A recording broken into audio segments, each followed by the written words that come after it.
So today we got a pair of headphones from Langsdom.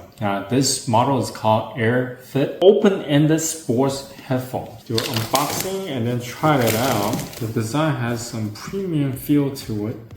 Alright, once you open it up, there's artwork here. Putting on the headphone is very straightforward, and once you have them on, they are not coming off. And there's no need to worry about finding a right size to fit into your ear as the same size, universal. So that's pretty straightforward. And I have headsets at home that's over my ear, but however, it is great for editing videos, but not great for workout. Usually those type of over the ears headsets are heavier. So therefore, this type of open ear headphones are really great for workout. Now let's talk about the pros and cons of this headphone. The pros definitely is super lightweight, coming at only 7 grams per unit, with a single charge lasts for over 24 hours of usage. And another advantage is that you don't need to find an ear tip for this type of open ear style headsets.